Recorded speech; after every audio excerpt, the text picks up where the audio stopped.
करना यह है कि जो तुष्टीकरण फैला के जो पूरे देश में गंदगी मचा के बैठे हैं 65 साल में, समझ लीजिए मुद्दे पे रहेंगे, कायदे में रहेंगे तो फायदे में रहेंगे। इन्होंने कुछ चीज तो वहां से उठानी है, कुछ चीज इन्हें शरीयत से उठानी है।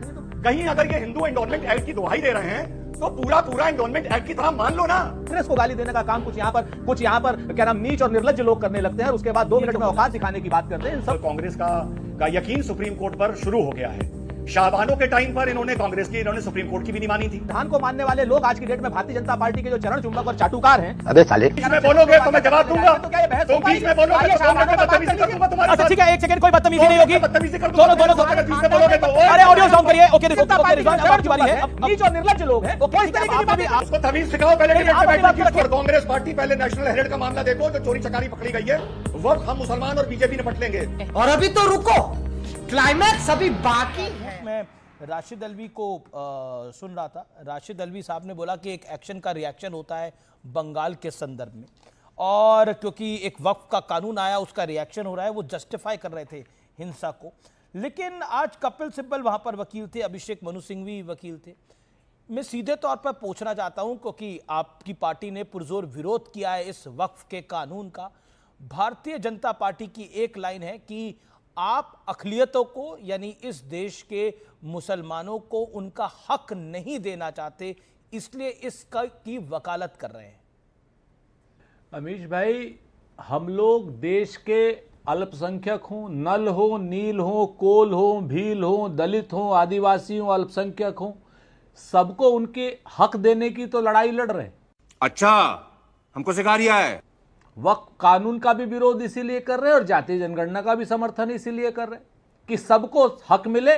और भारतीय जनता पार्टी जिस तरीके से सारे संसाधनों पर किसी अडानी का या किसी 2-4 और उद्योगपतियों का कब्जा चाहती है, उसके हम मुखालफत करें।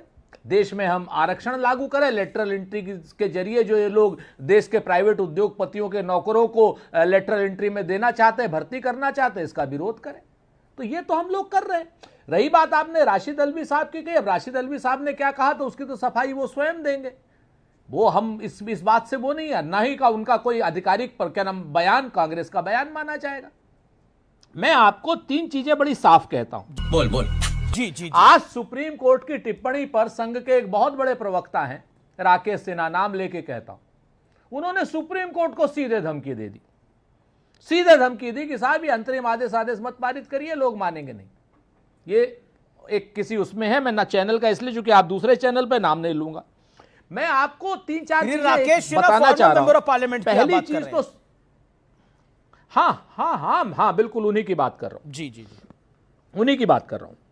आप आज जस्टिस संजीव सिन्हा साहब ने, मेरे ख्याल से गौरव वहां पर थे, बड़ी पार्टी के बड़े प्रवक्ता हैं ये, वहां पर बड़े वकील भी हैं, तो ये इन्हें भी सुन रहे होंगे। इन्होंने पूछा होगा भाई जब संजीव सिन्हा ने कि क्या इसी तरीके की चीजें हिंदुओं के ट्रस्टों में भी मुसलमान को रखा जा सकता है क्या, तो सब चुप थे। नहीं, उसके बाद चुप कोई नहीं था। नहीं, आपने वाजिब सवाल पूछा। ये सुप्रीम कोर्ट का, ऑनरेबल सुप्रीम कोर्ट का केंद्र से सवाल था, क्या बोर्ड में केवल 2 सदस्य ही गैर मुस्लिम होंगे।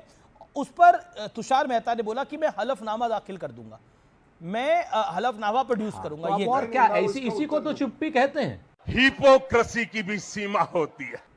एक मिनट उसका उत्तर गौरव जी को देने दीजिए, बड़े प्रवक्ता साहब को देने दीजिए। आप काहे को दे रहे हो? नहीं, मैं उत्तर नहीं दे रहा, मैं फैक्ट बता रहा हूं। मैं बिल्कुल उत्तर नहीं दे रहा, मैं फैक्ट बता रहा हूं, क्योंकि आपने बोला वो चुप रहे, तो आप तो निरपेक्ष भाव से लैंग्वेज में गलत बयान हो जाता है, इसलिए आप तो निरपेक्ष भाव से सरपंच रहो ना। मैंने कहा आप तो निरपेक्ष भाव से सरपंच रहो, अच्छी बात है। दूसरी चीज, उन्होंने वक्फ बाय यूजर पर स्पष्ट अपनी टिप्पणी की, उस पर भी उन्होंने यही कहा होगा कि हलफनामा दे देंगे। आप ही ने बताया वक्फ बाय यूजर पर उन्होंने क्वेश्चन उठाए कि कैसे आप करेंगे। इसके बाद उन्होंने एक चीज और बड़ी क्लियर करी, पूछी भाई कि साहब आप ये वक्फ की संपत्ति वक्फ की ही रहेगी, चाहे इसमें विवाद हो और चाहे इसमें वो जो वक्फ का जो सबसे बड़ी हमारी डिमांड है, जो मैं धन्यवाद दूंगा ऑनरेबल कोर्ट को कि उन्होंने ये ऑब्जर्वेशन दिया कि वक्फ की जो संपत्ति है, जैसे ही कोई आदमी विवाद करेगा तो जमीन जो है डीएम उसको सरकार कर देगी। झूठ बोल रहा है, ये झूठ बोल रहा है। एक बात इन्होंने जो आज की डेट में उस पर कही सुप्रीम कोर्ट के आदेश पर, तो सुप्रीम कोर्ट के आदेश पर तो गौरव जी वक्फ बाय यूजर पर भी बोल दीजिए, टिप्पणी तो आज आपने करी दी है। मैं पॉइंट ब्लैंकली कहता हूं, चूंकि मेरी आदत है साफ कहने की, सुप्रीम कोर्ट के हर आदेश का अक्षरशः पालन किया जाएगा। सुप्रीम कोर्ट जो कहेगा वो हम मानेंगे, चाहे हम उससे सहमत हो चाहे वो असहमत हो। नहीं, नंबर एक मिनट, अनिल भाई, नंबर दो, ठीक है, धन्यवाद, गौरव अच्छा भाटिया जवाब जी, था, अच्छा जवाब था। हम लोग आपकी तरीके से नहीं हैं कि पिक एंड चूज करें। हम लोग संविधान को बनाने वाले लोग हैं। हम लोगों ने संविधान को ध्वंस नहीं किया है। Are you comedy me? और भारतीय जनता पार्टी के जो लोग भी वहां दंगा फैला रहे हैं सबको टांग लेना चाहिए पुलिस को, ये भी हम आपको कहते हैं, क्योंकि ये लोग अपनी वाणी से आतंक फैला रहे हैं। रिजवान भी वेट कर रहे हैं काफी देर से, आदिल भी वेट कर रहे हैं। ओके रिजवान आपकी टर्न है। ओके मैं 10 सेकंड लूंगा। मैं गौरव रिजवान वेट कर रहे हैं। देखो मेरे कार्यक्रम को शुरू हुए भी 20 मिनट हो चुके हैं। रिजवान अहमद, ठीक है, रिजवान ठीक है, अहमद। बोलने- अभी मजा आएगा ना भिड़ो। जी जी जी रिजवान भाई नहीं, बोलिए। अमीश भाई, जय हिंद वंदे मातरम। जी प्लीज बोलिए। जय हिंद वंदे मातरम। अभी किसी ने बोला कि भैया सुप्रीम कोर्ट ने बोला है कि हिंदू ट्रस्ट जो होते हैं क्या उसमें गैर हिंदू हो सकता है? नहीं, नहीं हो सकता है। मैं कहता हूं वक्फ में भी नहीं होना चाहिए। अमीश भाई, तो फिर बात खत्म करते हैं, झगड़ा खत्म करते हैं। जैसा Hindu charity and endowment act है उसी तर्ज पर वक्फ को बना देते हैं, खत्म बात। Hindu temple and endowment act पूरा सरकार के अधीन है, वक्फ को सरकार के अधीन कर देते हैं। क्या बात है सर, क्या बात, ये बात है।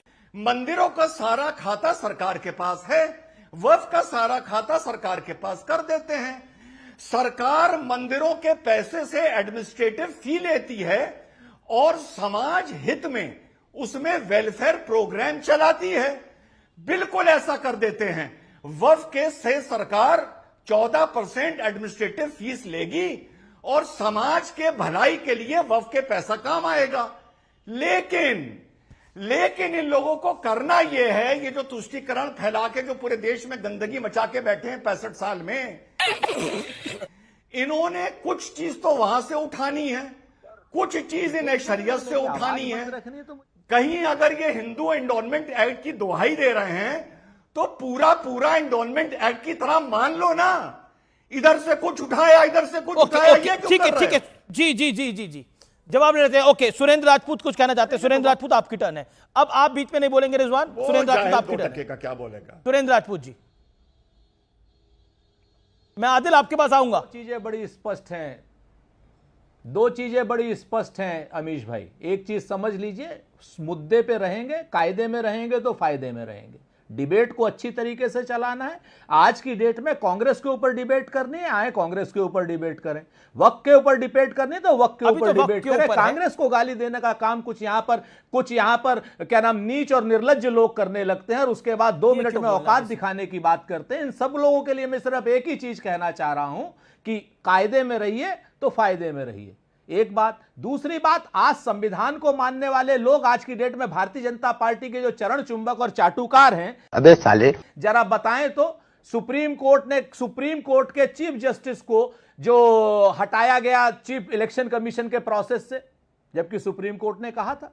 उसके बाद बताएं कि सुप्रीम कोर्ट ने स्पष्ट रूप से कहा था कि वहां पर जो दिल्ली की जो आप पार्टी की सरकार है वो अपने अधिकारी रख सकती है। उसको कैसे उन्होंने सदन से चेंज किया था, संसद से चेंज किया था। शबरीमाला के टेंपल पर क्या अमित शाह जी का बयान था सुप्रीम कोर्ट के ऊपर, कोई याद दिलाएगा? लेकिन हम यहां पर यह बात करने नहीं आए। हम यहां पर बात करना है वक्फ के ऊपर, और वक्फ पे जो कानूनी संशोधन हम कह रहे थे वो सुप्रीम कोर्ट बोल रहा है। और सुप्रीम कोर्ट बोल रहा है तो भारतीय जनता पार्टी के चरण चुंबकों को गौरव भाटिया सही बात कर रहे हैं क्योंकि वो सुप्रीम कोर्ट से आए। लेकिन भारतीय जनता पार्टी के चरण चुंबक हैं, नीच और निर्लज्ज लोग हैं, वो इस तरीके की बातें आपने भी अभी बताता है भाई, अभी बताता है। अभी तूने में उंगली किया ना, अभी बताता है। उन्होंने आपको बोला, आपने उनको बोला, इस मैटर को यहीं क्लोज करिए। ओके, टॉपिक पे रहिए। ज्यादा विषय ना सुरेंद्र राजपूत बड़े हैं ना रिजवान बड़े हैं, ये विषय बहुत बड़ा है और देश की जनता बहुत बड़ी है। ओके, रिजवान अहमद। अब कांग्रेस का यकीन सुप्रीम कोर्ट पर शुरू हो गया है। शाहबानो के टाइम पर इन्होंने सुप्रीम कोर्ट की भी नहीं मानी थी। उसके बाद सुप्रीम कोर्ट ने अलीगढ़ मुस्लिम यूनिवर्सिटी को कहा था ये माइनॉरिटी इंस्टीट्यूट नहीं है। सुप्रीम कोर्ट के वक्फ कानून पर हो रही है। अच्छा ठीक है, वो बीच में नहीं बोले किसी।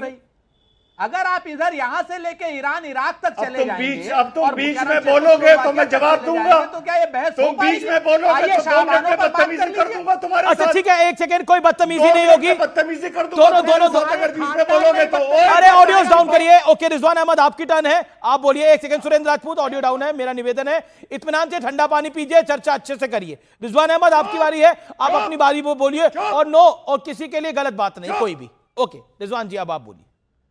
उसको तमीज सिखाओ पहले। नहीं, डिबेट आप में अपनी बैठने बात की को उसको रखिए, राजपूत उनको को मैं तमीज बोल दूंगा जो सिखाओ। मुझे बोलना है, आप अपनी बात को रखिए। जी। आप मुझसे जी। मुखातिब होइए। तो ये वही कांग्रेस पार्टी है जिसने शाहबानो के टाइम में सुप्रीम कोर्ट को नकार दिया था। ये वही कांग्रेस पार्टी है जिसने अलीगढ़ मुस्लिम यूनिवर्सिटी को सुप्रीम कोर्ट ने कहा था it is not a minority institution, और अमेंडमेंट लाके इन्होंने उसको फिर से माइनॉरिटी इंस्टीट्यूशन डिक्लेयर कर दिया था। और कांग्रेस पार्टी, पहले नेशनल हेराल्ड का मामला देखो, जो चोरी चकारी पकड़ी गई है, वक्त हम मुसलमान और बीजेपी निपट लेंगे। राहुल गांधी आपके दिमाग में है, मैंने मार दिया उसको।